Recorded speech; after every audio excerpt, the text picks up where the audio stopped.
நாமத்தினாலே உங்களை யாவரையும் கர்த்தருடைய வார்த்தையின் வேலைக்குள்ளாக அன்புடன் வரவேற்கிறோம். இப்பொழுது ஒரு பாடலில் ஒரு சில வரிகளை பாடி நாம் கர்த்தரை மேன்மைப்படுத்த போகிறோம். எல் ஷடாய், அவர் போதுமானதற்கும் அதிகமானவர், அவர் ஏராளமானவர், தாராளமானவர். நீங்களும் நானும் அவராலே மீட்கப்பட்டிருக்கிறோம், அவருடைய பிள்ளையாக இருக்கிறோம். நாம் இந்த வெளிச்சத்தோடு கூட கர்த்தரை ஆராதிப்போம். இன்றைக்கு நம்மை சுற்றி பலவிதமான நெருக்கடியும் போராட்டங்கள் இல்லை என்கிற நிலைமை, நம்பி இருக்கிற எல்லா காரியங்களும் மோசமான நிலையில எத்தனையோ பேர் வேதனையோடு இருக்கிறாங்க. ஆனால் தேவன் நமக்கு சமீபமாக இருக்கிறார். அவர் எல் ஷடாய், அவரை நாம் ஆராதிப்போம். அவரை போல யாரும் இல்லை, அவரை போல நம்ம தேற்ற, அவரை போல நம்ம விசாரிக்க. ஹல்லேலூயா. 5 மீனையும் பெருக பண்ணினோம். உங்க கைகள் இருக்கிறதை ஆண்டவர் இயேசுவின் கரத்திலே கொடுக்கும் போது அவர் எல் ஷடாய், அவர் பெருக பண்ணுவார். தண்ணீரை ரசமாய் மாற்றினவர், குடும்ப வாழ்க்கையில் இருக்கிற எல்லா தேவையும் அவர் சந்திக்கிறவர். அவர் அப்படியே உதவி செய்வார். அவர் என்ன சொன்னாரோ அதன்படி செய்யுங்கள் என்று சொன்னது போல அவரை நாம் ஆராதிப்போம். அவர் எல் ஷடாய், உங்க வாழ்க்கையிலும் அவர் இரக்கம் செய்வார். Price the Lord.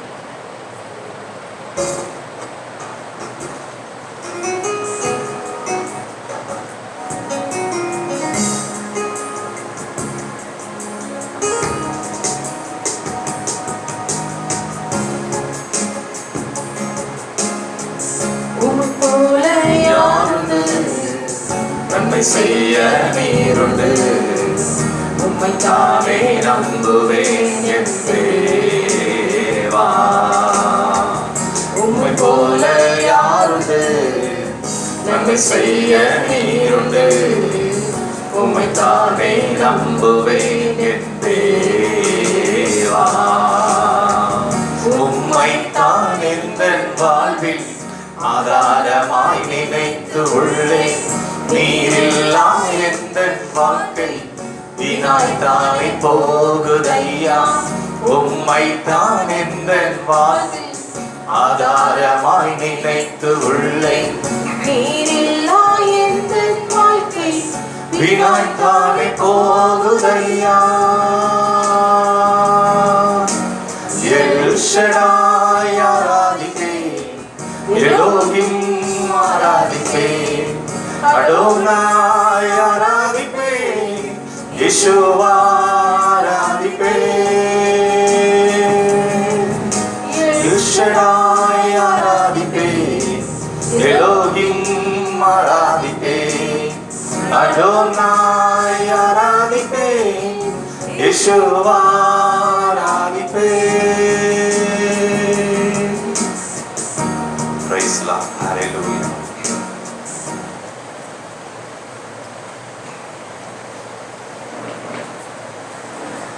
கர்த்தருடைய நாமம் மகிமைப்படுவதாக நாம்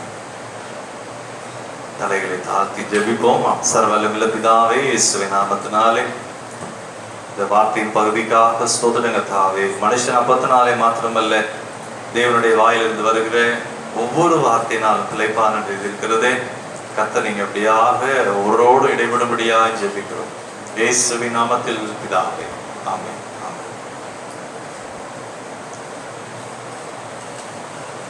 எபிரேயரின் புஸ்தகம் 11ஆம் அதிகாரம் 1ஆம் வசனம். எபிரேயரின் புஸ்தகம் 11ஆம் அதிகாரம் 1ஆம் வசனம். விசுவாசமானது நம்பப்படுகிறவைகளின் உறுதியும் காணப்படாதவைகளின் நிச்சயமாயிருக்கிறது. அதனாலே முன்னோர்கள் நற்சாட்சி பெற்றார்கள். விசுவாசத்தினாலே நாம் உலகங்கள் தேவனுடைய வார்த்தையினால் உண்டாக்கப்பட்டதென்றும், இவ்விதமாய் காணப்படுகிறவைகள் தோன்றப்படுகிறவைகளினால் உண்டாகவில்லை என்றும் அறிந்திருக்கிறோம். ஆண்டவருக்கு மகிமை உண்டாவதாக.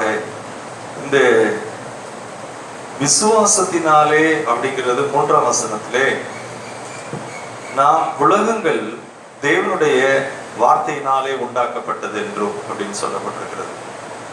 பிரியமானவர்களே, விசுவாசத்தை குறித்து அந்த முதல் 2 வசனத்திலே நாம் பார்க்கிறோம்.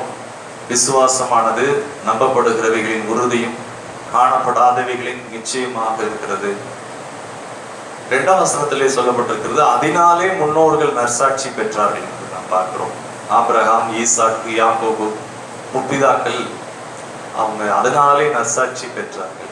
3ஆம் வசனத்திலே நாம் பார்க்கிறோம், ஆதியாகமம் 1ஆம் அதிகாரத்தில் இருக்கிற அந்த வசனத்தை அங்கு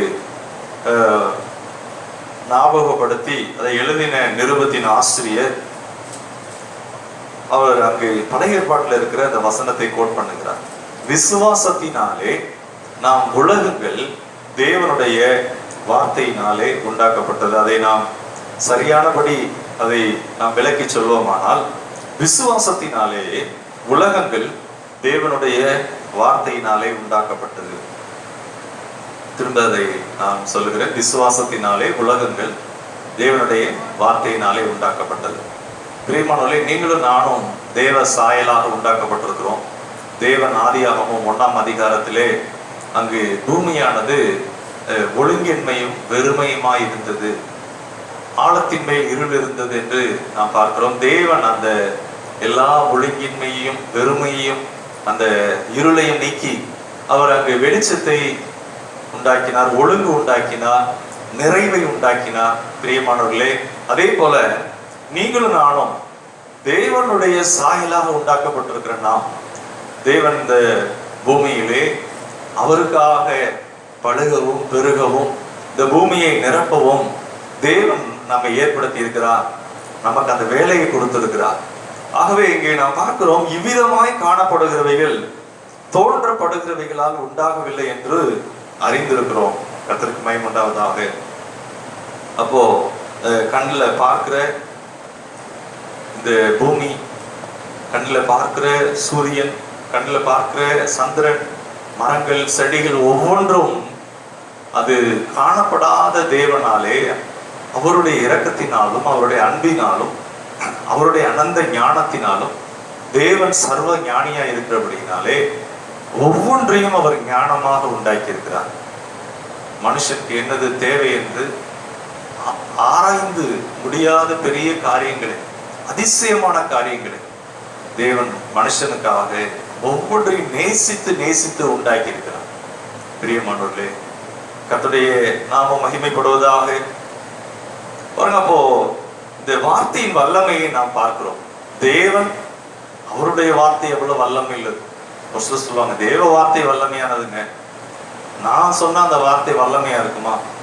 இல்லை, கர்த்தர் சொல்றாரு, நீங்களும் நானும் தேவனுடைய சாயலாக அவருடைய அந்த சித்தத்தை செய்யத்தக்கதாக ஆவிக்குரிய அந்த காரியங்களை தேவன் எப்படி இந்த பூமியிலே ஒவ்வொன்றையும் ஒரு பிரமாணத்தின்படி தேவன் உண்டாக்கினாரோ, அதே போல நாம் தேவனுடைய இந்த ஆவிக்குரிய பிரமாணத்தை தேவ வார்த்தையினாலே செயல்படுத்தத்தக்கதாக தேவன் நம்மை ஏற்படுத்தி இருக்கிறார். கர்த்தருக்கு மகிமை உண்டாவதாக. பாருங்க, அதே போல மார்க்கு 11ஆம் அதிகாரத்திலே நாம் ஏற்கனவே இதை குறித்து பார்த்தோம். இந்த விசுவாசம் என்பது அன்பினாலே செயல்படுகிறது என்று, அன்பினாலே கிரியை செய்கிற விசுவாசமே உதவும் என்று சொல்லப்பட்டிருக்கிறது. Love, faith works by love அப்படின்னு சொல்லப்பட்டிருக்கிறது.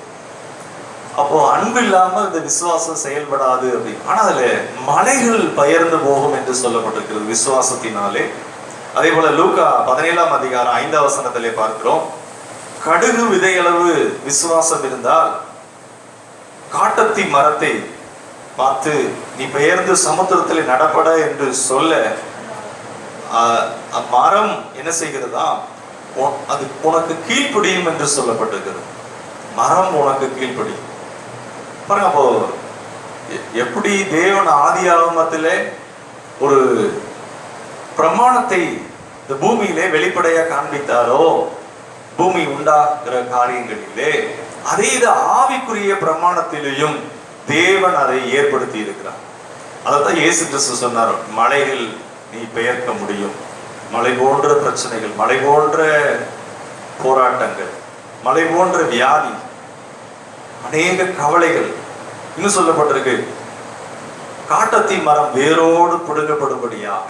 இன்னும் சொல்றாரு, ஆண்டவர் சொல்றாரு, நீ சொன்னபடியே அது உனக்கு கீழ்ப்படியும், மரம் உனக்கு கீழ்ப்படியும். எவ்வளவு தெளிவா இருக்கு பாருங்க, மரம் உனக்கு கீழ்ப்படியும். பிரியமானவர்களே, கர்த்தருக்கு மகிமை உண்டாவதாக. அப்போ அந்த உலகங்கள் தேவனுடைய வார்த்தையினாலே உண்டாக்கப்பட்ட போது தேவன் ஒழுங்கின்மையா இருக்கிறத பார்த்துட்டு அவர் ஒழுங்கின்மையா இருந்துட்டு போதும் அப்படின்னு விடல. வெறுமையா இருக்கிறத பார்த்துட்டு தேவன் வெறுமையாக இருக்குன்னு சொல்லி அதை விற்று விடல. அதே போலதான் நீங்களும் நானும் ஆண்டவருடைய அன்பினால் நிரப்பப்பட்ட நாம், நமக்குள்ள இருக்கிற ஜெபம், நமக்குள்ள இருக்கிற விசுவாசம், நமக்குள்ள இருக்கிற வேத வசனத்தை நாம் தியானிக்கிறோம். கர்த்தர் நம்மை கொண்டு உலகங்களை உண்டாக்கும்படி, சமாதானம் என்னும் உலகத்தை உண்டாக்கும்படி, ஆசீர்வாதம் என்னும் உலகத்தை உண்டாக்கும்படி, நிறைவு என்னும் உலகத்தை உண்டாக்கும்படி, ரட்சிப்பு, தேவனுடைய ரட்சிப்பு என்கிற அந்த உலகத்தை உண்டாக்கும்படி பிரியமானவர்களே தேவன் நம்மை ஏற்படுத்தி இருக்கிறார். அதனாலதான் அந்த 3ஆம் வசனத்திலே இப்படியாக வாசிக்கிறோம், இவ்விதமாய் காணப்படுகிறவைகள் தோன்றப்படுகிறவைகளால் உண்டாகவில்லை என்றும் அறிந்திருக்கிறோம். இவ்விதமாய் காணப்படுகிறவைகள், அப்போ கண்ணில் பார்க்கறதுனாலதான் இந்த உலகம் உண்டானதுன்னு சொல்லாதீங்க. நிறைய பேர் சொல்லுவாங்க கடவுள் இல்லை அப்படின்னு சொல்லுவாங்க. நல்லா கவனிங்க, இந்த பூமியில தேவன் உண்டாக்கின ஒவ்வொரு மரங்களையும் கனிகளையும் பார்க்கும்போது அவ்வளவு தேவன் அதை நேர்த்தியாக உண்டாக்கி இருக்கிறார். ஒவ்வொன்றையும் நேர்த்தியாக உண்டாக்கி இருக்கிறார். அதை நம்ம சுவைத்து பார்க்கும்போது அவ்வளவு ஆச்சரியமாக இருக்குது. ஒவ்வொரு கனிகளிலும் ஒவ்வொரு சுவையை கர்த்தர் வைத்திருக்கிறார். அது மாத்திரமல்ல, அநேக காய்கறிகள், தானியங்கள், அதெல்லாம் கர்த்தர் நேர்த்தியா படைச்சிருக்கிறார். பாருங்க, இதெல்லாம் பார்த்துட்டு தேவன் இல்லைன்னு யார் சொல்லுவானா? பைத்தியக்காரன் தான் சொல்லுவான்னு சொல்லப்பட்டது, மதிகேடன் சொல்லுவாங்க. ஆனா அவங்க என்ன சொல்லுவாங்க? தேவன் இருக்கிறார் அப்படின்னு சொல்லி மூடர் தான் சொல்லுவாங்கன்னு அவங்க சொல்றாங்க. பாருங்க, இதெல்லாம் அறிந்தும் தேவனை நாம், அவரை குறித்ததான காரியங்களை நாம் புரிந்து கொள்ளாமல் இருப்போமானால் பாருங்க, நம்மளை போல அறியாமையில் இருக்கிறவங்க வேற யாரும் இருக்க முடியாது. ஆகவே தேவன் இங்கு தேவனை குறித்து இந்த வேத வசனத்தின் அடிப்படையில் சொல்லப்பட்டிருக்கிறது. 3ஆம் வசனத்திலே இவ்விதமாய் காணப்படுகிறவைகள் தோன்றப்படுகிறவைகளால் உண்டாகவில்லை என்றும் அறிந்திருக்கிறோம். இது எதற்காக சொல்லப்பட்டிருக்கிறது என்று சொன்னால், அதற்கு பிற்பாடு விசுவாசத்தினாலே அப்படின்னு சொல்லி ஒவ்வொரு தேவ மனிதர்களை குறித்து சொல்லப்பட்டிருக்கிறது. விசுவாசத்தினாலே ஆபேல், விசுவாசத்தினாலே ஏனோக்கு, விசுவாசத்தினாலே நோவா, விசுவாசத்தினாலே ஆபிரகாம். அப்போ இந்த விசுவாசத்தினாலே உலகங்களை, அவர்கள் தங்களுடைய வாழ்க்கையில வந்த அந்த பிரச்சனைகளின் மத்தியிலே அவர்கள் விசுவாசத்தினாலே உலகங்களை உண்டாக்கினார்கள். தேவன் வைத்திருக்கிற அந்த வெற்றிகரமான வாழ்க்கையை அவர்கள் ஏற்படுத்தினார்கள் விசுவாசத்தினாலே. அதே போல நீங்களும் நானும் இந்த காணப்படுகிறவைகளை அல்ல, காணப்படாத தேவனுடைய வார்த்தையின் வல்லமையினாலே நம்முடைய குடும்ப வாழ்க்கையை உண்டாக்கும்படியாக, நம்முடைய தேவைகள் எல்லாம் கர்த்தராகிய இயேசு கிறிஸ்துவினாலே தேவனாலே சந்திக்கப்படத்தக்கதாக, ரட்சிப்பு உண்டாகத்தக்கதாக, நம்மை சுற்றி இருக்கிற சமுதாயம் ரட்சிக்கப்படத்தக்கதாக தேவன் ஆபிரகாமுக்கு சொன்னார், வானத்து நட்சத்திரத்தை போல உன் சந்ததியை பெருக பண்ணுவேன் அப்படி. பாருங்க, அப்போ வானத்து நட்சத்திரம்னா உடனே வானத்து நட்சத்திரத்தை போல பெருகி இதாகல. ஆனா தேவன் சொன்னது அது நிறைவேறி இருக்குது. இன்றைக்கும் கர்த்தர் அப்படி நமக்கு அதை நிறைவேற்றுவார். பாருங்க, அது வார்த்தையாக இருக்கிறது. அதை நாம் நம்பும் போது, அதை நாம் விசுவாசிக்கும் போது நமக்கு அது அப்படியே நிறைவேறும். ஹல்லேலூயா, கர்த்தருக்கு மகிமை உண்டாவதாக. இங்கு நாம் பார்க்கிறோம் எப்படி ஒரு பூமியினுடைய காரியங்கள் இப்படி உண்டாக்கப்பட்டதோ, ஆவிக்குரிய காரியங்களும் காணப்படாத தேவனுடைய வார்த்தையை உண்டாகி, பாருங்க அது எப்படி உண்டானதோ அதே போல நம்முடைய வாழ்க்கையிலும் தேவனுடைய வார்த்தையினாலே நம்முடைய வாழ்க்கை கட்டமைக்கப்பட்டு வெற்றி பெறலாம். நாம் பிரச்சனைகள், சூழ்நிலைகள், அநேக போராட்டங்கள், எதிர்ப்புகள், பலவீனங்கள் அதனால அல்ல, அது நிரந்தரம் இல்லாத ஒன்று. அவைகளை தேவனுடைய ஜீவனுள்ள வார்த்தைகளாலே, கிருபையுள்ள வசனங்களினாலே, அவருடைய இரக்கத்தினாலே, அவருடைய குணாதிசயத்தினாலே, தேவன் சர்வ ஞானி, தேவன் சர்வ வியாபி, அவர் சர்வ வல்லவர். பாருங்க, அவர் எல்லாவற்றையும் அறிந்த தேவன். நாம் ஜெபிக்கிறதுக்கு முன்னாடி இன்னது தேவைன்னு அவரெல்லாம் அறிந்திருக்கிறார். அப்ப நம்ம எப்படி அந்த தேவ வார்த்தையை கொண்டு அவரை அணுகத்தக்கதாக, பிரியமானவர்களே, அது நமக்கு மிகவும் பிரயோஜனம் உள்ளதாக மாறும். பாருங்க, அநேக தேவனுடைய வார்த்தையை அவங்க என்ன செஞ்சிருப்பாங்கன்னா பைபிளை அலமாரியில் வச்சிருப்பாங்க. இன்னும் ஒரு சிலர் என்ன செய்வாங்க, சர்ச்சுக்கு போறப்ப மட்டும் பைபிளை தூசியெல்லாம் தட்டி எடுத்து வச்சுக்கிடுவான். இன்னும் ஒரு சிலர் தலைமாட்டில் வச்சிருப்பான், பயம் இல்லாம இருக்கும், நைட்டு கெட்ட கனவு வராது அப்படி. இன்னொரு சிலர் பைபிளை என்ன செய்வாங்க, முத்தமிட்டுக்கிடுவாங்க. பாருங்க, அதனால அல்ல, இந்த வேதத்தில் இருக்கிற இந்த சத்தியத்தை குறித்த அறிவு நமக்கு மிகவும் அவசியமாக இருக்கிறது. இப்ப பைபிளை முத்தமிடுறதுனாலையும் கிடையாது, பைபிளை தலைமாட்டில் வைக்கிறதும் கிடையாது. பாருங்க, அதை நாம் வேதத்தில் இப்படியாக வாசிக்கிறோம், சத்தியத்தையும் அறிவீர்கள், சத்தியம் உங்களை விடுதலையாகும். பிரியமானவர்களே, சத்தியத்தை குறித்த அந்த அறிவு நம் இருதயத்திலே ஒரு பெரிய வெளிச்சத்தை உண்டாக்குகிறது. தேவனுடைய அன்பு, தேவனுடைய இரக்கம், கர்த்தர் பெரியவர், உலகத்தில் இருக்கிறவனை காட்டிலும் உங்களில் இருக்கிறவர் பெரியவர், அந்த வெளிச்சம் நமக்குள்ள ஒரு பெரிய அந்த நம்பிக்கையை உண்டாக்குகிறது, ஒரு ஸ்திரத்தன்மையை உண்டாக்குகிறது. கர்த்தரை எனக்கு முன்பாக வைத்திருக்கிறேன், ஆகையால் நான் அசைக்கப்படுவதில்லை. பாருங்க, அந்த வார்த்தையை பார்க்கும் போதே நமக்கு ஒரு நம்பிக்கை வருது, அவரை நான் முன்னாடி வச்சிருக்கிறபடினால நான் அசைக்கப்படுவதில்லை. பாருங்க, அதே போல கர்த்தருடைய நாமம் மகிமைப்படுவதாக. சங்கீதக்காரர் சொல்றாரு, உம்முடைய வசனத்தின் பிரசித்தம் பேதையையும் ஞானியாக்குகிறது. கர்த்தருடைய அந்த வார்த்தையின் வெளிச்சம். யோசுவா சொல்றாரு, யோசுவாவுக்கு கர்த்தர் பேசுகிறார், இந்த நியாயப்பிரமாண புஸ்தகம் உன் வாயை விட்டு பிரியாது இருப்பதாக, இது எழுதியிருக்கிறவையின்படியெல்லாம் நீ செய்யும்படிக்கு அதை இரவும் பகலும் தியானித்துக் கொண்டிருப்பாயாக. தேவனுடைய முற்பிதாக்களை தேவன் நடத்தின காரியங்கள், முற்பிதாக்களை கர்த்தர் எப்படி ஆசீர்வதித்தார், முற்பிதாக்கள் எப்படி வெற்றி பெற்றாங்க. பாருங்க, முற்பிதாக்களுக்கு அநேக பிரச்சனைகள் சந்தித்தாங்க, அநேக போராட்டங்களை சந்தித்தாங்க, ஆனா அதுல அவங்க எப்படி ஜெயம் உள்ளவங்களா இருந்தாங்க, கர்த்தர் எப்படி அவங்களுக்கு நல்லவராக இருந்தார். பாருங்க, அது நம்முடைய வாழ்க்கையில ஒரு பெரிய ஜெயத்தை உண்டாக்கும். தேவனுடைய நாமத்திற்கு மகிமை உண்டாவதாக. பாருங்க, இந்த கண்ணாடி அப்படின்னு சொல்றப்ப நிறைய எக்ஸிபிஷன்ல சின்ன பிள்ளைகளுக்குன்னு கண்ணாடி வச்சிருப்பாங்க. அந்த கண்ணாடி விலைக்கு வாங்கலாம், ரொம்ப கம்மியான விலையா இருக்கும், கலர் கலர் கண்ணாடியா இருக்கும். ஞாபகம் இருக்கு, சின்ன பிள்ளையில எனக்கு ஒரு கண்ணாடி, உனக்கு ஒரு கண்ணாடி வீட்டில் எல்லாருக்கும் வாங்கி கொடுப்பாங்க. ஆனா அந்த கண்ணாடி என்ன கலரா இருக்குன்னா, சிகப்பு கலர்ல இருக்கும், ப்ளூ கலர்ல இருக்கும், பச்சை கலர்ல இருக்கும். இன்னும் கூலிங் கிளாஸ் அப்படிங்கிறது அந்த சின்ன கலர், சின்ன பிள்ளைகளுக்கு ஏற்றபடி இருக்கும். ஆனா அதை போடும்போது என்ன கலர் நம்ம போடுறோமோ அது போலதான் நமக்கு தெரியும். பச்சை கலரை போட்டா பச்சை, எல்லாமே பச்சையா தெரியும். பாருங்க, அதே போல இந்த கண்கள்ல நாம் என்ன கலர கண்ணாடியை போடுறோமோ அது மாதிரி தெரிகிறது போல தேவனை நாம் இந்த வேத வார்த்தையின் அடிப்படையில நாம பார்க்க பழக வேண்டும். இல்ல நம்ம எப்படி பார்க்கிறோமோ அது போலதான் நம்முடைய எதிர்காலம் அமைய போகிறது. கர்த்தர் சகாயரா நீங்க பாத்தீங்கன்னா அவர் உங்களுக்கு சகாயரா இருப்பார். அவர் நாமம் மகத்துவமானதுன்னு பாருங்க, உங்களுக்கு மகத்துவமா இருப்பார். அவர் சர்வ வல்லவர், அவர் தான் என்னுடைய தகப்பன் அப்படின்னு நீங்க எண்ணி விசுவாசமா அணைச்சு பாருங்க, வந்து நிற்பார். அவர் சர்வ வல்லவரா, ஆண்டவர் தான் என் கூட இருக்கிறார், அவர் தான் எனக்கு அம்மா அப்பா அப்படின்னு சொல்லி பாருங்க, அவர் அம்மா அப்பா மாதிரியாவே வந்து நிற்பார். ஏன்னா நம்முடைய அந்த பார்வையின்படி, நம்முடைய இருதயத்தின் அந்த உத்தமத்தின்படி கர்த்தர் நமக்கு உதவி செய்கிறார். அதான் சொல்லப்பட்டிருக்கு, தம்மை பற்றி உத்தம இருதயத்தோடு இருக்கிறவர்களுக்கு. ஏன்னா அவர் மாறாதவர். நம்ம எப்படி நாம் அதை இந்த சத்தியத்தை அணைத்துக் கொள்கிறோம், இந்த வேதத்தில் இருக்கிற தெய்வீகமான காரியங்களை எப்படி நம்ம ஏற்றுக்கொள்றோம், நம்ம இருதயத்துக்குள்ள என்ன இருக்கு பாருங்க. அதை தான் சொல்லுவாங்க, ஒரு மனுஷனை கண்டுபிடிக்கணும்னா அவங்களை கொஞ்ச நேரம் பேச விட்டாவே அவங்க யாரு, அவங்க இருதயத்துல என்ன நினைக்கிறாங்க, அவங்க நம்பிக்கை என்னவா இருக்கு, அவங்களுடைய எதிர்காலத்தை குறித்து என்ன நினைக்கிறாங்க, அவங்களுடைய பேச்சை வச்சு அதில் தெரிந்து கொள்ளணும். ஏன்னா அதுதான் அவங்களுடைய வாழ்க்கையாக இருக்க போகிறது. பிரியமானவர்களே, ஆகவே அதனாலதான் சொல்லப்பட்டிருக்கு, இருதயத்தின் நிறைவு வாய் பேசும். இருதயத்துக்குள்ள தேவனை குறித்த வெளிப்பாடும் தேவனுடைய அந்த வார்த்தை நிச்சயமும் நம்முடைய வாயில் வர ஆரம்பிக்குது.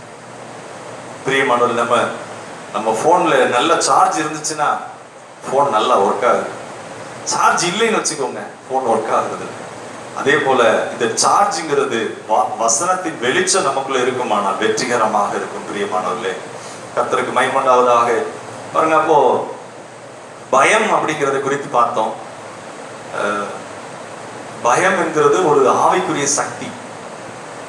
பயம் என்பது ஒரு அழிவுக்குரிய காரியம், பிசாசினிடத்திலிருந்து வருகிற ஒன்று. யோபுவை குறித்து நாம் பார்த்தோம். யோபு சொல்றார், நான் மிகவும் பயந்தது எனக்கு நேரிட்டது அப்படிங்கிறார். பாருங்க, யோபுவை 1ஆம் அதிகாரத்துல போட்டிருக்கு, கர்த்தர் யோபுவையும் அவனுக்கு உண்டான எல்லாவற்றையும் வேலி அடைத்தார் என்று சொல்லப்பட்டிருக்கு.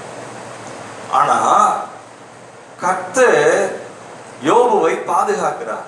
ஆனா சாத்தான் என்ன பண்ணுகிறான், இந்த பயம் என்கிறதன் மூலமாக காலையில 3 நேரம் பலி செலுத்துற, காலையில ஒரு தடவை பலி, ஏதாவது ஒரு பாவம் செஞ்சிருப்பாங்க அப்படின்னு சொல்லி பயந்து பயந்து அவர் என்ன செய்யறாரு, ஆண்டோட ஜெபம் பண்றாரு. பயந்து பயந்து ஏதோ தப்பு பண்ணியிருப்போமோ, என்னமோ தப்பு பண்ணியிருப்போமோ பாருங்க.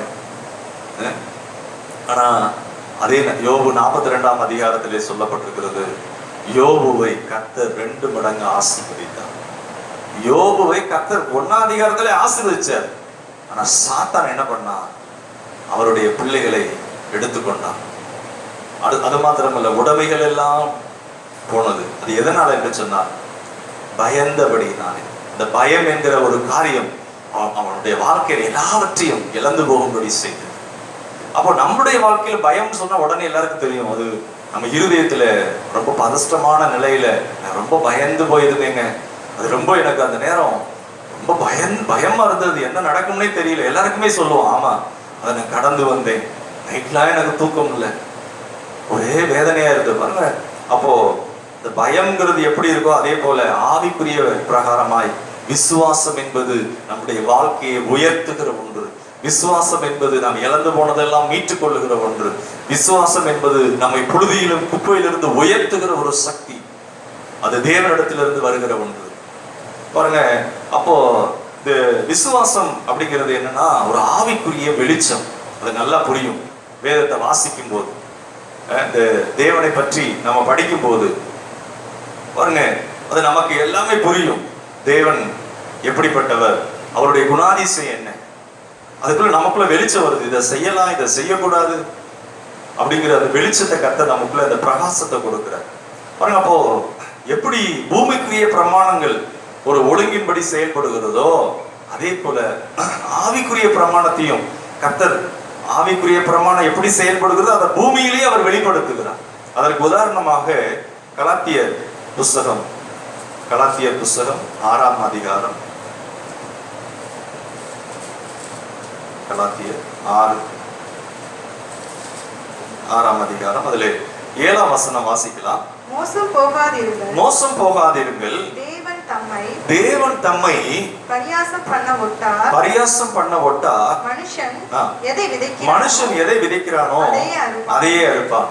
தன் மாம்சத்திற்கென்று விதைக்கிறவன் மாம்சத்தினால் அழிவை அறுப்பான், ஆவிக்கென்று விதைக்கிறவன் ஆவியினாலே நித்திய ஜீவனை அறுப்பான்.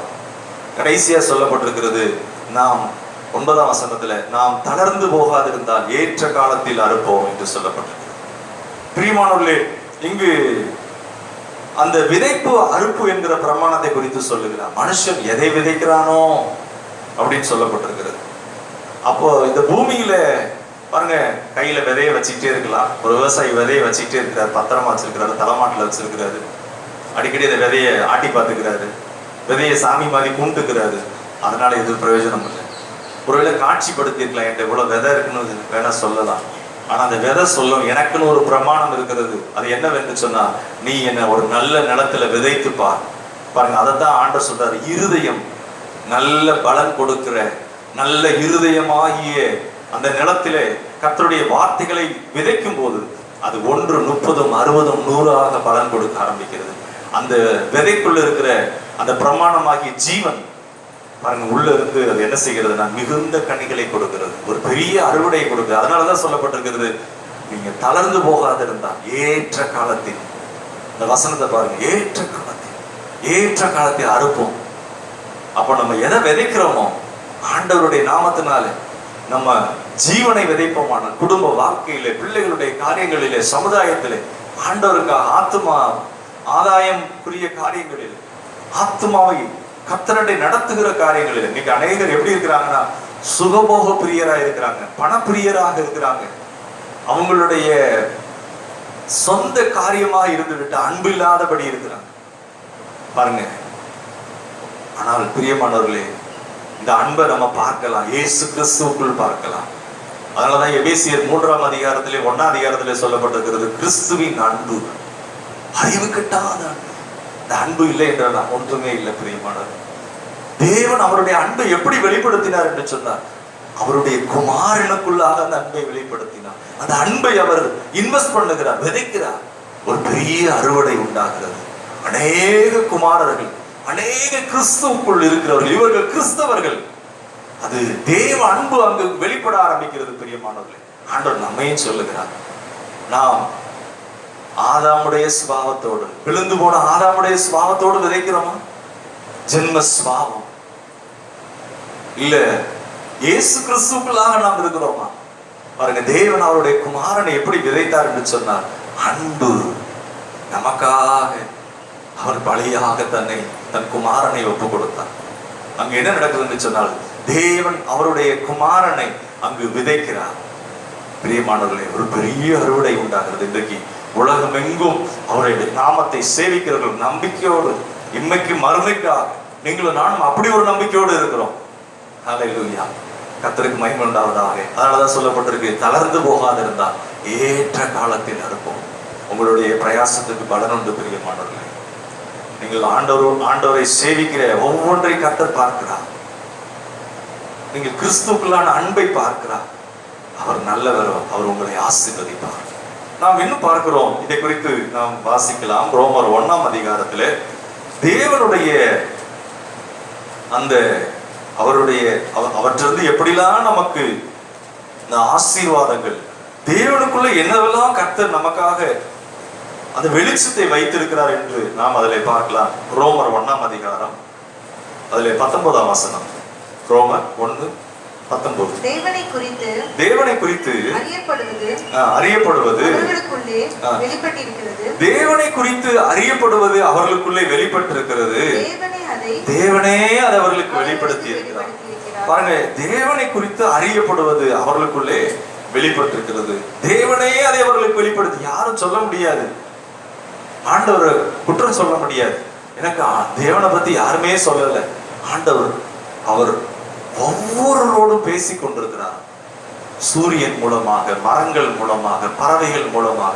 ஒவ்வொன்று என்ன சொல்லுதுன்னா, என்னை உண்டாக்கினவர் ஒருவர் இருக்கிறார், என்னை உண்டாக்கினவர் நல்லவர். மரங்களை பார்க்கும்போது பாருங்க, அதுக்குள்ள ஒவ்வொன்றையும் ஆச்சரியமாக உண்டாக்கி இருக்கிறார்.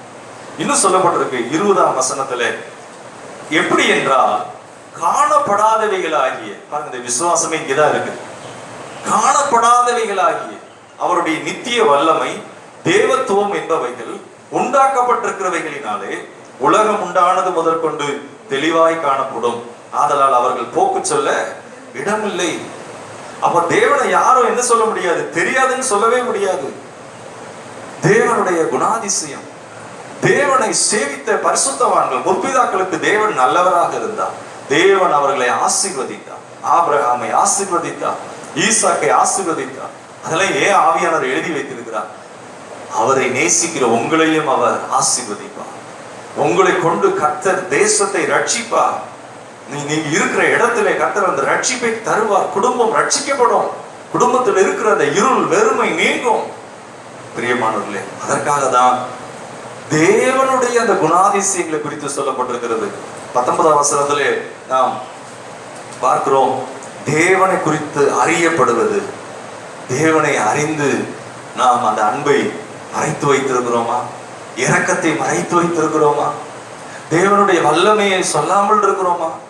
பிரியமானவர்களே, இந்த லாக்டவுன் நாட்கள்ல, இந்த பேண்டமிக் தொற்று நோய் அப்படின்னு சொல்லுகிற இந்த வித்தியாசமான காலங்களிலே எத்தனையோ பேர் மாநிலங்கள் விட்டு மாநிலங்கள் அவங்க வேலைக்கு போய்கொண்டு அந்த வேலையில் இருக்கிற அவர்கள் திரும்பி வர முடியாதபடி, சரியான உணவு இல்லாதபடி, எத்தனையோ பேர் கண்ணீரோடு வேதனையோடு தங்களுக்கு அருமையானவர்களை விட்டு பிரிந்த நிலையில வெளிநாடுகளிலே.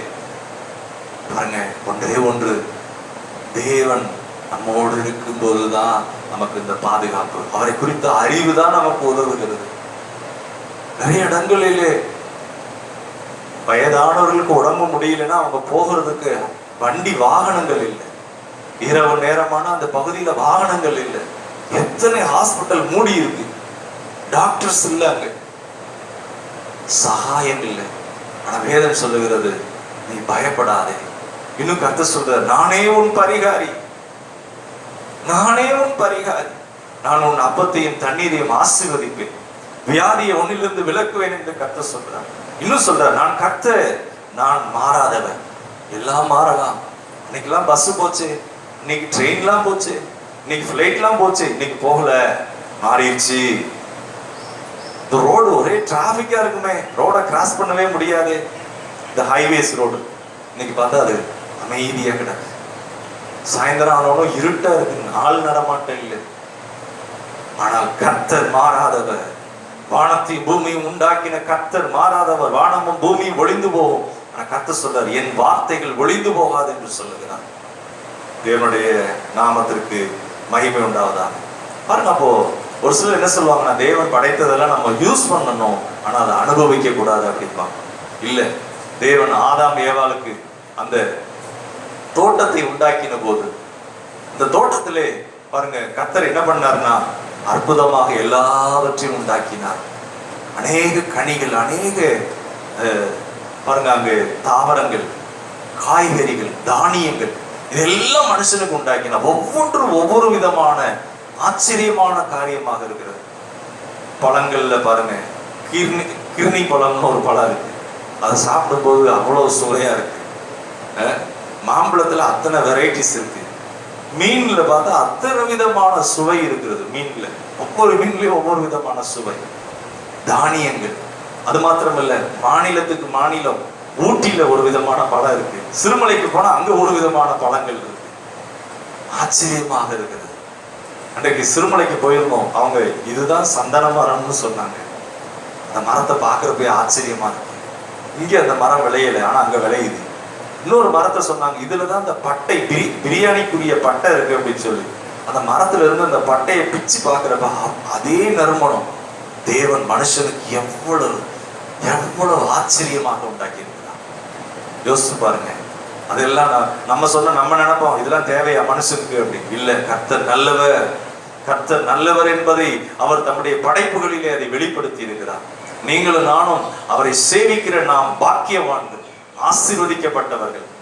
பிரியமானவர்களே, கர்த்தருடைய நாமம் மகிமைப்படுவதாக. பாருங்கப்போ தேவன் இந்த குடும்பத்தை எப்படி உண்டாக்கினார் என்று சொன்னால், எல்லாவற்றையும் உண்டாக்கினார்.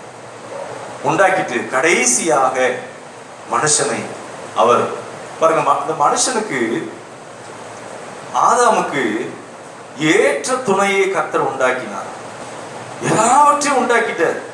ஒரு ஒரு ஒரு ஊழியக்காரர் சொன்னாரா, என்ன சொன்னாரா, ஆதாம் தனியா இருக்கிறத சொல்லி ஆண்டவர்கிட்ட ஜெபம் பண்ணார். ஆண்டவரே, எல்லாத்துக்கும் ஜோடி ஜோடியா உண்டாக்கிட்டீங்க, நான் மட்டும் தனியா இருக்கிறேனே அப்படி. உடனே ஆண்டவர் சொன்னாரா, நான் எனக்கு வயசாயிருச்சு. ஆமா, நீ சொல்றது சரிதான், நீ கல்யாணம் முடிச்சாதான் நல்லது அப்படின்னு சொல்லி. இல்ல, தேவன் பாருங்க எல்லாவற்றையும் உண்டாக்கி விட்டு மனுஷனுக்கு அவர் வேலையை ஏற்படுத்துகிறார். கல்யாணம் பண்றாங்கன்னா முதல் என்ன கேட்பாங்கன்னா, மாப்பிள்ளை என்ன வேலை பார்க்கிறாரு, ஒருவேளை அவருக்கு சம்பளம் எவ்வளவுன்னு சொன்னா அது உண்மையான வெரிஃபை பண்ணுங்க, செக் பண்ணுங்க அப்படிங்கிறார். ஏன்னா மனுஷன் வேலை செய்யும்படியாக, அந்த வேலையினால அவங்க பிழைக்கணும், அவங்க குடும்பத்தை நடத்தணும். அதே போலதான் தேவன் மனுஷனுக்காக எல்லாவற்றையும் உண்டாக்கி விட்டு, தேவன் எவ்வளவு நல்லவர் இருப்பாங்க.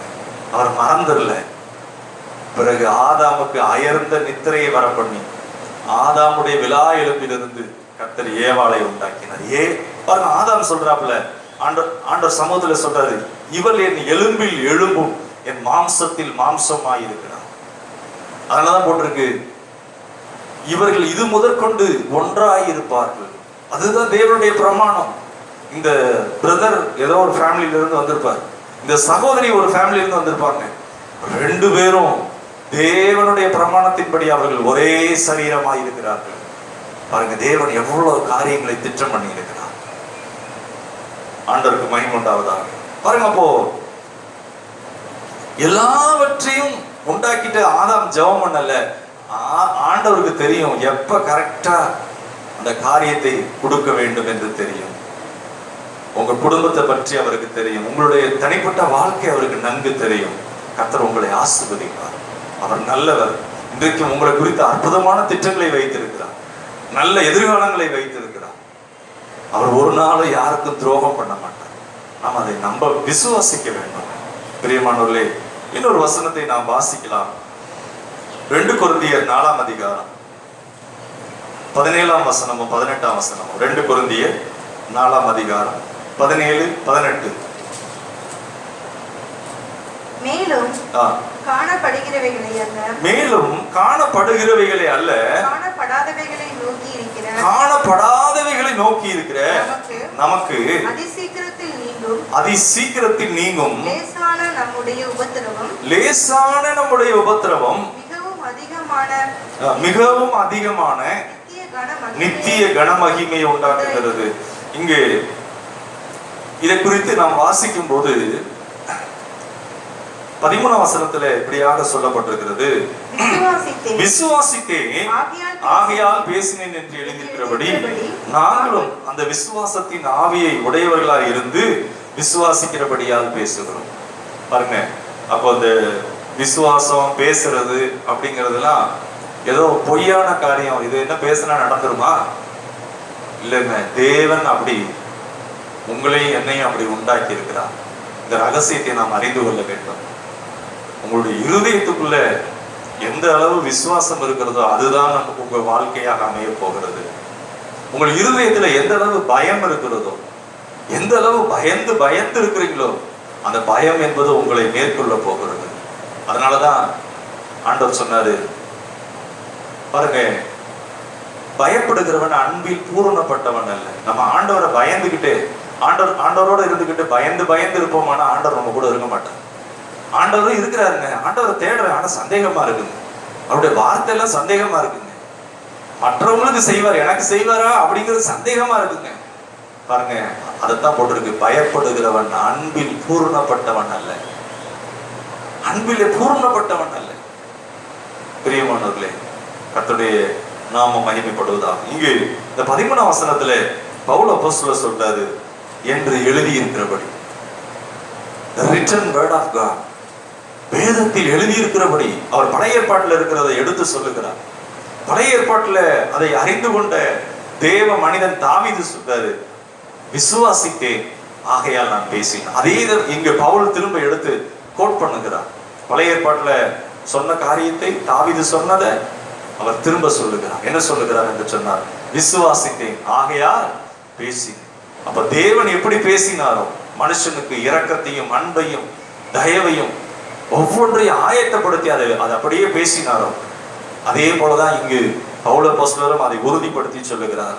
நாங்களும் அந்த விசுவாசத்தின் ஆவியை உடையவர்களா இருந்து, நல்ல கவனிங்க, இங்கு விசுவாசத்தின் ஆவிக்கு பதிலாக பயத்தின் ஆவியை உடையவர்களா இருந்து. அப்படின்னா எப்படி இருக்கும்? பயத்தின் ஆவி உடையவர்களா இருந்து. ஒரு சிலருக்கு எது மலை மாதிரி தெரியுதுன்னா, ஐயோ எதுவுமே இல்லை, எல்லாம் முடங்கி போச்சு, அதான் இல்லாம போயிட போகுது, அதான் பயத்தின் ஆவி. யாருமே இல்லை, எனக்கு யாருமே உதவி இல்லை, அதுதான் பயத்தின் ஆவி. ஆனா விசுவாசம் சொல்லும், கர்த்தர் எனக்கு சகாயம், நான் பயப்படேன், கர்த்தர் என் பட்சத்தில் இருக்கிறார், நான் பயப்படேன். விசுவாசம் சொல்லும், the Lord is my shepherd, L Shaddai, சர்வ வல்லவர் என் மேய்ப்பராய் இருக்கிறார், நான் பயப்படேன். விசுவாசம் சொல்லுது. ஆபிரகாம் அந்த வார்த்தையை பேசுகிறார், அபிராம் ஆபிரகாம் ஜாதிகளின் தகப்பன் நான். பிரியமானவர்களே, இன்றைக்கு நீங்க பயத்தை பேசுறீங்களா இல்ல விசுவாசத்தை பேசுறீங்களா? ஜெபம் என்கிற அந்த பேர்ல நிறைய பேர் என்ன சொல்றாங்கன்னா, உபத்திரவம், பாடு, நாளைக்கு என்ன பரலோகத்துக்கு நம்ம போயிடுவோம், ஆண்டவர் வர போறாரு, வேகமா போய் எடுத்துக்கிட போறாரு.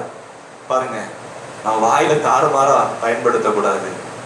கர்த்தருக்கு சித்தமானதை செய்யும்படிதான் இங்க வச்சிருக்கிறார். பரலோகம் போகணும்னா ரட்சிக்கப்பட்ட உடனே நம்மளை ஷூட் பண்ணா போதும், உடனே நம்ம பரலோகம் போயிருக்கலாம். அது அல்ல, அவர் சித்தம் செய்யும்படியாக. அதனாலதான் ஆதியாகமம் 1 சொல்றார், நீங்கள் பழுகி பெருகி பூமியை நிரப்பி அதை கீழ்ப்படுத்தி ஆண்டு கொள்ளுங்கள். தேவ சாயல், தேவனுடைய பரிசுத்தம், தேவனுடைய அன்பு, தேவனுடைய சத்தியம், தேவனுடைய அபிஷேகம், அதை நாம் ஏற்படுத்தும்படியாக ஏற்படுத்தப்பட்டிருக்கிறோம். உங்களுக்குள்ள இருக்கிற ஜெப வாழ்க்கை உங்கள் பிள்ளைகளுக்குள்ளாக, உங்களுக்குள்ள இருக்கிற தெய்வீக அன்பு உங்கள் பிள்ளைகளுக்குள்ளாக. சங்கீதம் 128 அதான் சொல்லப்பட்டிருக்கு, நீ உன் பிள்ளைகளின் பிள்ளைகளையும் இஸ்ரவேலுக்கு உண்டாகும் சமாதானத்தையும் காண்பார். எவ்வளவு ஒரு அற்புதமான வாக்குத்தத்தம். ஒரு சிலர் சொல்லுவாங்க, இந்த காரியம் நடக்கிறப்ப நான் இருப்பனா இருக்க மாட்டேனா, நாளைக்கு இருப்பனா இருக்க மாட்டேனான்னு சொல்லுவாங்க. இல்ல, கர்த்தருடைய வார்த்தைகளை நாம் விசுவாசிப்போம், கர்த்தர் உதவி செய்வார். இங்கு நாம் 13ஆம் வசனத்துல இதை பார்க்கிறோம். 14ஆம் வசனத்துல இப்படியாக சொல்லப்பட்டிருக்கு, கர்த்தராகிய இயேசுவை எழுப்பினவர் எங்களையும் இயேசுவை கொண்டு 38 வருஷம் வியாதியா இருந்த மனுஷனை இயேசு எழுப்பி இருப்பாரானால் உங்களுடைய வாழ்க்கையிலும் தடைகளை அவர் உடைத்து உங்களையும் உயிர்ப்பிப்பார். குறைவுபட்ட இடத்திலே இயேசு அங்கு நிறைவாக தண்ணியை ரசமாய் மாற்றி இருப்பாரானால் அது என்னங்க தண்ணீர் ரசமா மாறும் அப்படின்னு நினைச்ச என்ன சொல்றது, தேவன் கர்த்தரா இயேசு கிறிஸ்து அதே போல என் வாழ்க்கையும் அவர் சுவையுள்ளதாக ருசியுள்ளதாக அந்த அந்த ஊர்ல இருக்கிற அனைவரும் அவ்வளவு பேரும் குடிக்கிற அளவுக்கு அதை ஏராளமாக, அதான் எல்ஷடாய், நம்ம பாட்டு பாடணும், எல்ஷடாய் ஆராதிப்பேன். பிரியமானவர்களே, இந்த வசனத்திலே சொல்லப்பட்டிருக்கிறது, உங்களுடனே கூட தமக்கு முன்பாக நிறுத்துவார் என்று அறிந்திருக்கிறோம். அவர் பேசுகிறார் பாருங்க, நிச்சயத்தை பேசுகிறார். நிறுத்துவார் என்று அறிந்திருக்கிறோம். the knowledge, அவர் நிறுத்துவார், உங்களையும் நிறுத்துவார். பிரியமானவர்களே, அடுத்த வசனத்திலே சொல்லப்பட்டிருக்கிறது, தேவனுடைய மகிமை விளங்குவதற்கு ஏதுவாக கிருபையானது அநேகருடைய ஸ்தோத்திரத்தினாலே பெருகும்படிக்கு இவையெல்லாம் உங்கள் நிமித்தம் உண்டாயிருக்கிறது. எப்பதான் நம்ம நன்றி சொல்றோமோ கிருபை பெருக ஆரம்பிக்கும். நிறைய பேர் கடைக்கு போவாங்க, கடைக்கு போயிட்டு லிஸ்ட் இல்லாததுனால திரும்பி வர்றது போல. ஒரு சிலருக்கு எப்ப பார்த்தாலும் எனக்கு அது வேணாண்டவரே இது வேணும்னு லிஸ்ட் வச்சிருப்பாங்க. இல்லைங்க, உங்க லிஸ்ட்டை காட்டிலும் நீங்க வேண்டுகிறதுக்கு முன்னாடியே அவர் இன்னது தேவைன்னு அறிந்திருக்கிறார். நீங்க நன்றி சொல்லி பாருங்க, உங்களுக்கு என்னென்ன லிஸ்ட் இருக்கோ அதெல்லாம் சாங்ஷன் பண்ணியிருக்கிறார். ஏன்னா அந்த வசனத்துல அதான் சொல்லப்பட்டிருக்கிறது, கிருபையானது அநேகருடைய தேங்க்ஸ் கிவிங், நன்றி சொல்லுதலினா நன்றியானவரே, தேங்க்யூ ஜீசஸ். சிலுவையில அப்பா என் குடும்பத்திற்காக நீர் ஆண்டவரே அவமானத்தை ஏற்றுக்கொண்டீரப்பா, ஆண்டவரே என் குடும்பத்துக்காக நீர் ரத்த சிந்தினீரப்பா, நன்றி, உடைய ரத்தத்தினாலே மீட்பு ஆண்டவரே, தேங்க்யூலா. அந்த காரியம் அந்த குடும்பத்தை விடுதலையாகும், அந்த வல்லமை அந்த குடும்பத்தை மீட்டுக்கொள்ளும். கர்த்தருக்கு மகிமை உண்டாவதாக. அடுத்த வசனத்திலே சொல்லப்பட்டிருக்கிற பவுல் அப்போஸ்தலர் சொல்றார், ஆனபடியினாலே நாங்கள் சோர்ந்து போகிறதில்லை, எங்கள் புறம்பான மனுஷனானது அழிந்தும் உள்ளான மனுஷனானது நாளுக்கு நாள் புதிதாக்கப்படுகிறது. பாருங்க, அந்த சத்தியத்தினுடைய வெளிச்சத்தை குறித்து சொல்லப்பட்டிருக்கிறது. இந்த சத்தியம் உள்ள அதிகமாக அந்த வெளிச்சம் அதிகமாகும் போது உள்ளான மனுஷன், தேவனுக்கும் நமக்கும் இடையில நானும் என் ஆண்டவர் இயேசுவும் அந்த சத்தியத்தின் வெளிச்சம் அநேகரை வாழ வைக்கும். அநேகருக்குள்ளே அவங்க கண்ணீரை துடைக்கத்தக்கதா கர்த்தர் உங்களை கருவியா பயன்படுத்துவார். நீங்க வாயை திறக்கும் போது அந்த சத்தியம் அவர்களை மறுரூபமாகும். அவர்களுக்குள்ள ஒரு நம்பிக்கை வரும், அவர்களுக்குள்ள ஒரு நிச்சயம் வரும். ஏன்னா உங்களுக்குள்ள இருக்கிற கிறிஸ்து, உங்களுக்குள்ள இருக்கிற அந்த ரட்சிப்பு, உங்களுக்குள்ள இருக்கிற பரிசுத்தம் அவங்களையும் உயிர்ப்பிக்கும். கடைசியாக இந்த 17ஆம் வசனத்துல அநேகர் இதுலதான் அதை தப்பா புரிந்து கொள்றாங்க.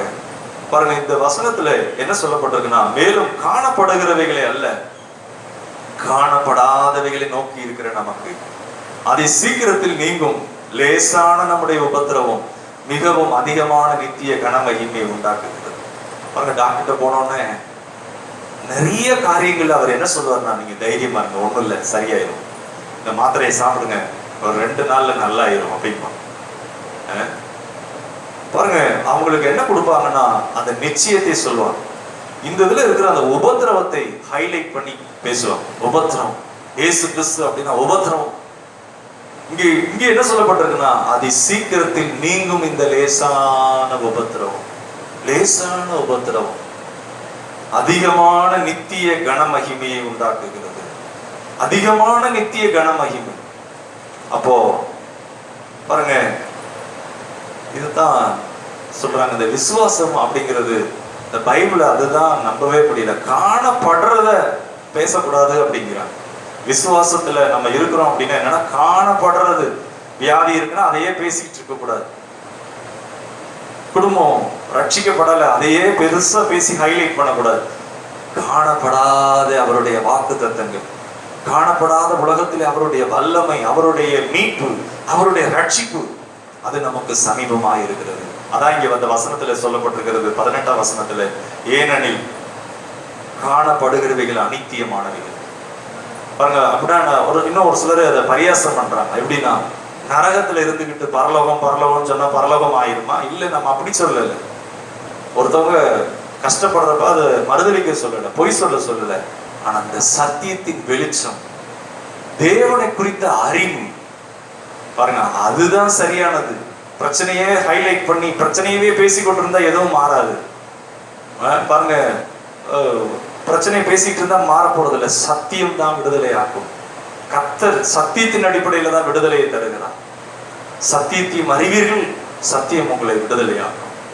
அதனாலதான் இங்க சொல்லப்பட்டிருக்கிறது, காணப்படுகிறவைகள் அனித்தியமானவைகள்.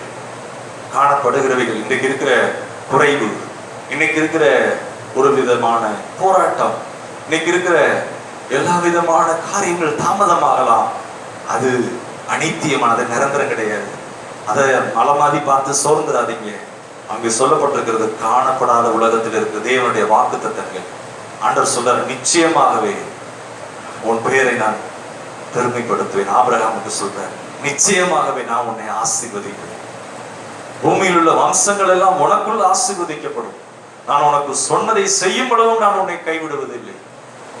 பாருங்க பாருங்க, அந்த காணப்படாத உலகத்திலே தேவனுடைய இரக்கம், அன்பு எல்லாம், அதுதான் இந்த வசனத்துல அதான் சொல்லப்பட்டிருக்கு, அதுதான் நித்தியமானவைகள்.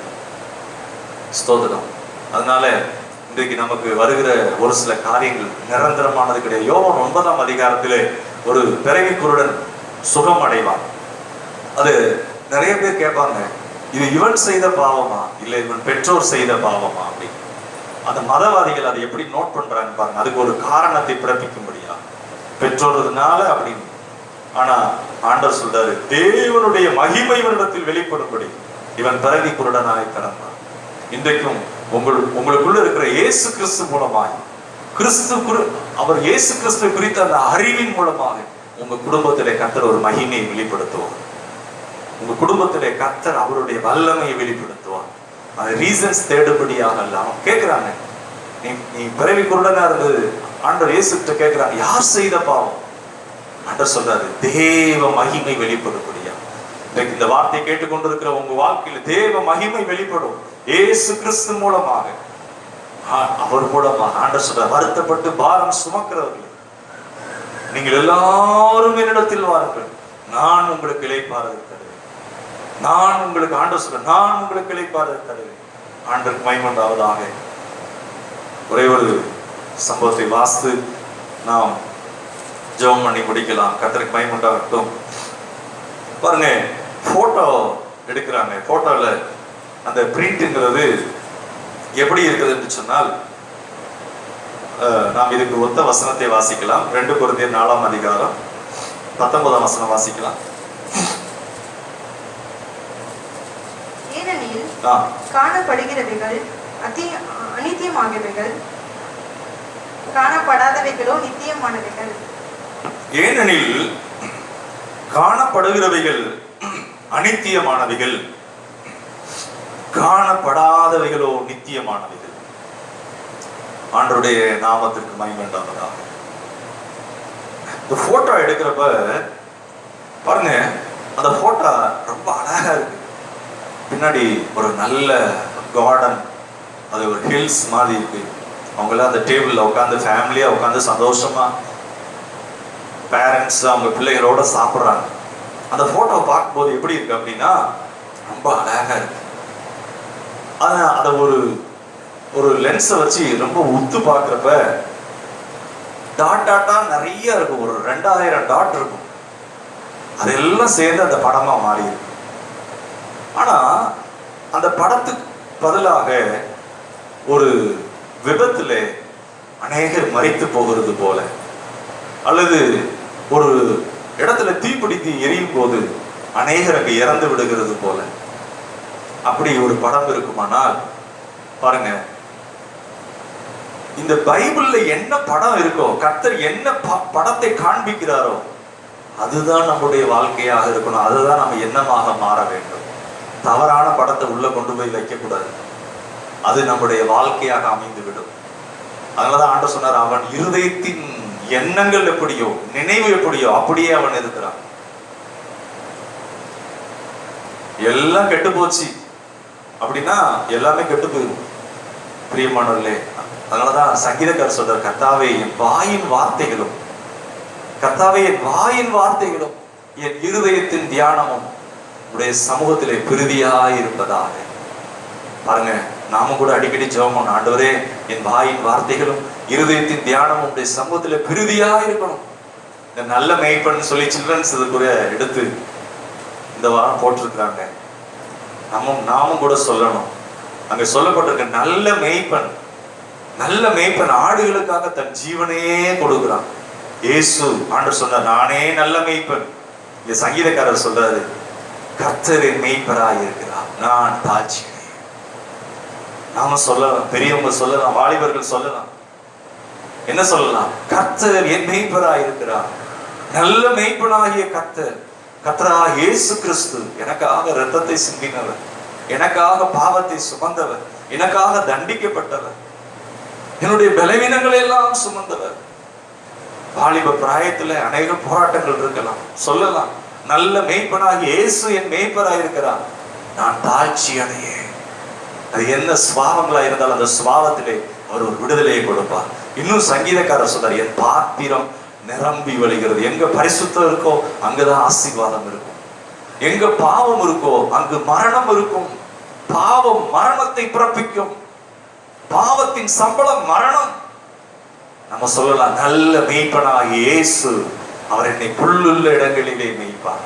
நான் மரண இருளின் பள்ளத்தாக்கிலே நடந்தால் வித்தியாசமா இருக்கு, என்ன நடக்கும்னு தெரியல, பொல்லாப்புக்கு பயப்படே, தேவரே நீர் என்னோடு கூட இருக்கிறீர், உமது கோலும் உமது தடியும் என்னை தேற்றும். இன்னும் சொல்லலாம், என் ஜீவனுள்ள நாளெல்லாம் வாலிபர்கள் சொல்லலாம், நன்மையும் கிருபையும் என்னை தொடரும். பிரியமானவர்களே, அதை நாம் தெரிந்து கொள்ளுகிறோம். பாருங்க, அப்போ நம்முடைய எதிர்காலத்தை குறித்த படம் என்ன? உங்களுடைய படத்தை போட்டு தப்பா மாத்திரப்படாது. பைபிள்ல என்ன இருக்கோ அந்த படத்தையே நாம் வாழ்க்கையாக எண்ணணும். ஒரு சிலர் சொல்லுவாங்க, அது பழைய ஏற்பாட்டுல இருக்கிற பரிசுத்தவான்களுக்கு சரிங்க, நமக்கு நடக்குமா? இல்ல பிரியமானவர்களே, புதிய ஏற்பாட்டுல தான் அதை தான் பவுல் சொல்றார், விசுவாசித்தேன் ஆகையா நான் பேசினேன். அதை சொல்றார், நாங்களும் விசுவாச மார்க்கத்துக்குரியவர்களா விசுவாசித்து பேசுகிறோம் என்று சொல்லுகிறார். எப்பக்கத்தில் நெருக்கப்பட்டாலும் நாங்கள் சோர்ந்து போகிறது. பாருங்க, கர்த்தருக்கு மகிமையுண்டாவதாக. சூரியனை காட்டிலும் அதிக பிரகாசம் அந்த சவுலா இருந்து பவுலா மாறினவருடைய கண்ணிலே பட்டது. அதிக பிரகாசம். இந்த இயேசுவின் அன்பு அந்த மனுஷனுடைய இருதயத்தை எல்லாம் மாற்றிடுச்சு. இந்த இருதயம் எல்லாம் மாறிடுச்சு. அதனாலதான் பவுல் சொல்றாரு, இந்த அன்பை ருசி பார்த்துட்டு சொல்றாரு, உபத்திரவமோ வியாகுலமோ பசியோ நாச மோசமோ பட்டினியோ எல்லாவற்றிலும் கிறிஸ்துவின் அன்பை விட்டு என்னை பிரிப்பவன் யார்? வாலிப நாட்களில் இந்த கிறிஸ்துவின் அன்பு நமக்குள்ளே பெருகுமானால் உங்களை இந்த கிறிஸ்துவின் அன்பை விட்டு எந்த அசுத்தமோ வஞ்சகமான காரியங்களோ எந்த அழிவின் காரியங்களோ உங்களை பிரிக்காது. ஏன்னா கிறிஸ்துவின் அன்பு, சவுல் சொல்றார், சவுல் பவுலா மாறிட்டார், நான் பானபலியாய் வார்க்கப்படுகிறேன். கிறிஸ்துவின் அன்பு சொல்றாரு, நான் கிறிஸ்துவின் அச்சடையாளங்களை என் இருதயத்திலே தரித்திருக்கிறேன். பிரியமானவர்களே, வாலிப பிராயத்திலே உங்களை கர்த்தர் நேசிக்கிறார். உங்களுடைய பெற்றோருக்கு, இந்த சமுதாயத்திற்கு ஆசீர்வாதமாக நீங்கள் கேலி பொருள் அல்ல, ஏதோ ஒரு வாழ்க்கையில் மகிமையான காரியத்திற்காக உங்களை ஆண்டவர் தெரிந்து கொண்டிருக்கிறார். ஆண்டவருக்கு மகிமையுண்டாவதாக. பாருங்க, அதே போல தேவனுடைய வாக்குத்தத்தங்கள் எல்லாம் எப்படி இருக்குது என்று சொன்னால் ஆம் என்றும் ஆமேன் என்றும் இருக்கிறது. இன்னும் கூட நாம் பார்க்கலாம், இந்த ஜெராக்ஸ் மிஷின்ல எப்படி இருக்கும் என்று சொன்னால், ஜெராக்ஸுக்கு உள்ள வச்சுட்டாங்கன்னா அது ஜெராக்ஸ் எடுக்கும் போது அது அன்னைக்கு பழைய முந்தைய நாட்கள் இருந்தது போல அச்சு கோர்த்து அதை பிரிண்ட் பண்றது இல்லை. முன்னாடினா அச்சு கோர்க்கணும், அச்சு ஆபீஸ்ல உட்காந்து அச்சு கோர்த்து அதை அச்சு எடுப்பாங்க. ஆனா இப்ப ஜெராக்ஸ் மிஷின் என்ன பண்ணுதுன்னா, அதிகமான லேசர் லைட் அதுல அந்த பேப்பர்ல அடிக்குது, ஒளி வீசுகிறது. பாருங்க, நம்ம அவசரப்பட்டு டக்குன்னு எடுத்தோம்னா வெள்ளை பேப்பரா தான் இருக்கும். ஆனா அதுல ஆராய்ந்து பார்த்தோம்னால் அதனுடைய எழுத்துக்கள் எல்லாம் உள்ள பதிந்திருக்கும். என்ன வெறும் பேப்பர் தான் இருக்கு அப்படின்னு நம்ம சொல்லலாம். நல்ல கவனிங்க, வேதத்தை வாசிக்கும் போது, வேதத்தின் மகத்துவங்களை வாசிக்கும் போது, வேதத்தில் இருக்கிற பரிசுத்தவானுடைய அந்த அவர்களுடைய காரியங்களை படிக்கும் போது நமக்குள்ள அந்த அச்சு வருகிறது. தேவனுடைய வெளிச்சம் நம்மையும் உயிர்ப்பிக்கிறது, நம் கண்களை பிரகாசமாக்குறது. இயேசு கிறிஸ்து குறித்த வெளிப்பாடு நம்மையும் உயிர்ப்பிக்கிறது. அந்த கல்வாரியின் பரிமாற்றம் நமக்குள் இரக்கத்தை உண்டாக்குகிறது, நமக்குள்ள தெய்வீக வல்லமையை வெளிப்படுத்துகிறது. முடங்கி கிடந்து நாம் கர்த்தருக்காக எழும்புகிறோம். வனாந்திரமாய் இருந்தது வயல்வெளியாய் மாறுகிறது. அநேகரை ஆசீர்வாதத்துக்குள் கிறிஸ்துவின் மூலமாக கொண்டு வரத்தக்கதாக கர்த்தர் உதவி செய்கிறார். அநேகர் சொல்லுவாங்க, பாஸ்டர் இந்த சத்தியத்தின் வெளிச்சத்தை சொல்லிக் கொடுத்ததுனால நாங்க நல்லா இருக்கிறோம் பாஸ்டர். ஃபர்ஸ்ட் ஆண்டவர் பாஸ்டர், அடுத்து இந்த சத்தியத்தின் வெளிச்சத்தை எங்களுக்கு சொல்லிக் கொடுத்தீங்களே. அநேகர் சொல்லி இருக்கிறாங்க. ஆண்டவருக்கு நன்றியாக இருக்கிறாங்க. பிரியமானவர்களே, இங்கு அந்த ஜெராக்ஸ் மிஷின் என்ன செய்யுதுன்னா, கொஞ்ச நேரம் கழிச்சு என்ன ஆகும்னா அந்த கார்பன் ரோல் உருள ஆரம்பிக்கும். அதுல இருக்கிற அந்த அந்த கார்பன் அது என்ன செய்யும்னா, எங்க என்ன படம் இருக்கோ அதுக்கு ஏற்ற அந்த கார்பனை கொட்டும். எழுத்துகளுக்கு ஏற்ப, படங்களுக்கு ஏற்ப அதை கொட்டி அது என்ன செய்யும்னா அந்த பிரிண்ட் அப்படியே வந்து விடும். அதே போலதான் இன்றைக்கு வேதத்தின் மகத்துவம், சத்தியத்தின் வெளிச்சம் அது உங்களுக்குள் தியானமாய் இருக்கும் போது, அதை நீங்கள் நோக்கும் போது அதுவே உங்கள் வாழ்க்கையாக மாறுகிறது. பிரியமானவர்களே, உங்கள் தேவைகளை கர்த்தர் சந்திக்கிறார், ஆச்சரியமாய் சந்திப்பார். அவரிடத்திலிருந்து ஒத்தாசை வரும். ஆண்டவருக்கு மகிமை உண்டாவதாக. பாருங்க, அப்போ வேதத்துல எப்படி இருக்கு என்று சொன்னால், அவருடைய வாக்குத்தத்தங்கள் எல்லாம் ஆம் என்றும் ஆமேன் என்றும் இருக்கிறது. இங்கிலாந்து பார்லிமெண்ட்ல என்ன சொல்லுவாங்கன்னா, ஏதாவது ஒரு காரியத்தை சக்சஸா ஆமா அப்படின்னு சொல்லணும்னா ஆஹா அப்படிமா. அதே போல பைபிள்ல இருக்கிற அந்த வாக்குத்தத்தங்கள் எல்லாம் எஸ், நம்ம சொல்லலாம் எஸ், அப்படியே ஆக கிடந்தது. ஸ்தோத்திரம். ஆண்டவர் சொன்னாரு, லாசருடைய அந்த இடத்துல அவங்க சகோதரிகள் இருக்கிறாங்க, நீ விசுவாசித்தால் தேவ மகிமையை காண்பா.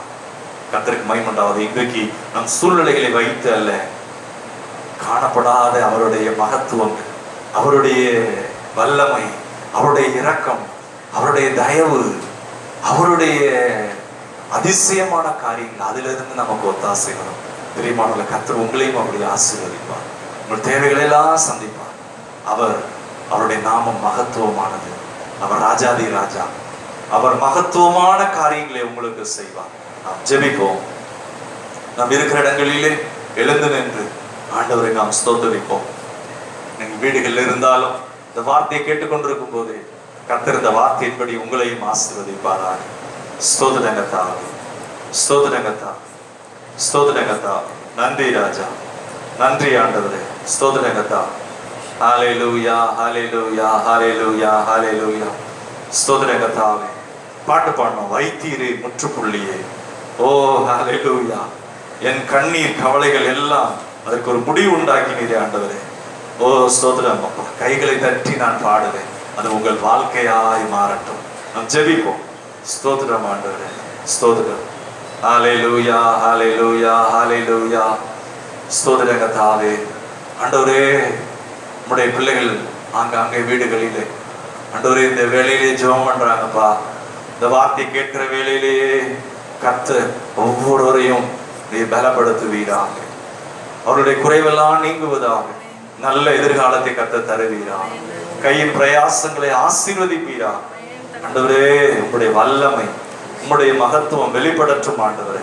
உங்களுடைய அற்புதங்கள் நடக்கட்டும் கர்த்தாவே. உங்களுடைய அதிசயங்கள் நடக்கட்டும் ஆண்டவரே. ஹல்லேலூயா. ஸ்தோத்திரம் ஆண்டவரே. ஷாபாலாடா லீமானா புரா ஷிகரா போதரபா. ஹல்லேலூயா, ஹல்லேலூயா, ஹல்லேலூயா, ஹல்லேலூயா. ஸ்தோத்திரம் கர்த்தாவே. பாடத்தால வைத்தீரே முற்றுப்புள்ளியே, இரண்டாவது பாடல். ஓ, அதுல ஒரே ஒரு இதை பாடினா கைகளை தட்டி பாடுவேன். Price the Lord.